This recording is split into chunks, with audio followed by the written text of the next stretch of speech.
Good morning বন্ধুরা, কেমন আছো? আশা করি ভালো আছো। আমিও ভালো আছি। আজকে বৃহস্পতিবার, নতুন একটি ব্লগ শুরু করছি। এখন বাজে সকাল 11টা।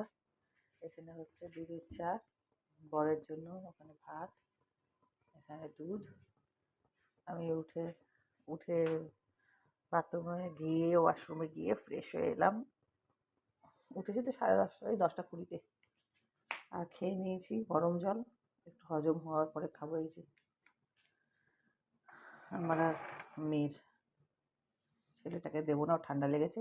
এতে মেথি, মৌরি, জোয়ান, জিরে ভিজিয়ে জল আছে। আর এই ছেলের জন্য একটাতে নর্মাল একটু ঠান্ডা, একটাতে এই গরম, একটু বেশি গরম। ও গার্গিল করে সকালবেলা উঠে, ঠান্ডা জল দেবো না।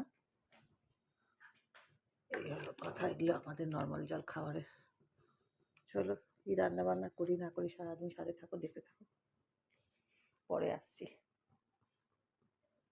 আমি খাবো হলো মেথি মৌরির জল, তারপরে খাবো হলো একটু মুড়ি লাল চা, তারপরে খাবো হলো হজম হওয়ার পরে বাদাম, আখরোট, আনমল এগুলো খাবো।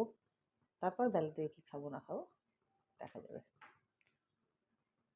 তারপর বেশিরভাগটা আমি সকালের পর খাই, বেশিরভাগটা পেট ভরে খাই। খাই ওই পেঁপে খাই, পাকা পেঁপে। ডাক্তারে জিজ্ঞেস করলাম মাছ খাবে কিনা, বললো না, চিকেন আছে, চিকেন করে দাও। এই যে আর যেটা খেয়ে শান্তি হবে হলো চিকেন। চিকেনের সাথে দেবো নতুন আইটেম, ওল আর আলু। এই যে ওল কচু,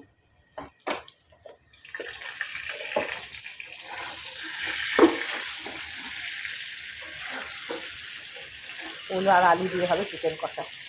এই হলো বড় বড় আলু, আর এগুলো হলো সব, এই যে এগুলো ওল। মাখনের মতো গলে যাবে, এত বড় বড় করে দিয়েছি তো তাই ভয় লাগছে।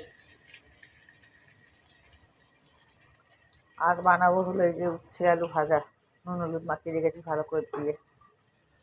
আর বানাবো এই যে ঢেঁড়সটা ধোবো রেখেছি। সর্ষে তো খাবো না, এই পোস্ত ঢেঁড়স বানাবো। এখানে চলছে চিকেন কষা, এখানে চলছে উচ্ছে আলু ভাজা। মেয়ে স্নান হয়ে গেছে, হাতে ক্রিম লাগাচ্ছে। আমারও স্নান হয়ে গেছে। সবাইকে গুড আফটারনুন বন্ধুরা। আর আমি কোথায় গেলে? আমারও স্নান হয়ে গেছে, শ্যাম্পু হয়ে গেছে। তোমার এখন শরীর কেমন আছে আমার বন্ধুদেরকে একটু বলে দাও। ঠিকঠাক। আর টিভি চলছে ঠিকঠাক। এদিকে ক্যামেরার দিকে বলে। হ্যাঁ ঠিকঠাক। সব বন্ধুরা তোমাকে ভালোবাসে। হ্যাঁ ঠিকঠাক। বলো হ্যালো ফ্রেন্ডস। হ্যালো বন্ধুরা। Hello friend. ভালো আছি এখন আমি। হ্যাঁ আমি এখন ভালো আছি। কিছু রোদ আছে।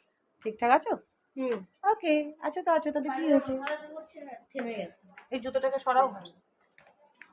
আর চলো তোমাদেরকে লাঞ্চ মেনু দেখিয়ে দিই। ঘর দরজা পরিষ্কার হয়ে গেছে, এই যে এরকম। ওই যে গামলায় বাসন সব ধুয়ে রাখি, কারণ ওগুলোকে আবার ভেতরে এখানে ঢোকানো হবে জল ঝরে গেলে। রান্নাঘর এখান থেকে এইরকম লাগছে। আর রান্না করেছি হলো লাঞ্চ মেনুতে উচ্ছে আলু ভাজা। আচ্ছা, উচ্ছে আলু ভাজা তো আমি এত সুন্দর ভাজি না, এই দিয়ে এক থালা ভাত খাওয়া যাবে। এমনিতে উচ্ছে ভাজা সবারই ভালো লাগে আশা করি। এই হলো ডাল আর পেঁপে দিয়ে সেদ্ধ। এই হলো ঢেঁড়স আলুর পোস্ত। পোস্তটাও সেরকম কাঁচা লঙ্কা একটু ঝাল করে বেটে করেছি। এই হলো ওল দিয়ে আর আলু দিয়ে, বেশি ওল আছে, এটা চিকেন কষা। এই হলো লাঞ্চ মেনু। আমার জন্য ফল রেখেছিল, আজকে আমার খাওয়া হয়নি, টাইম হয়নি। বাদাম খেয়েছি। আর এই হলো পেঁয়াজ আর শশা। চলে এগুলো সব মেজে টেজে রেখেছি, পরে পরিষ্কার করে পরে দেখাচ্ছি, পরে গোছাবো। ব্লগ বড় দিতে পারছি না, ব্লগ বড় দেবো টাইম আসছে, দেবো একটা ভালো হোক। পরে বলবো ওখানে কী হবে না হবে, এখন বলবো না, পরে বলবো। এই জন্য এখন কদিন ছোটো ছোটো ব্লগ হবে। বন্ধুরা এনে সন্ধ্যাবাতি দিচ্ছে মেয়ে।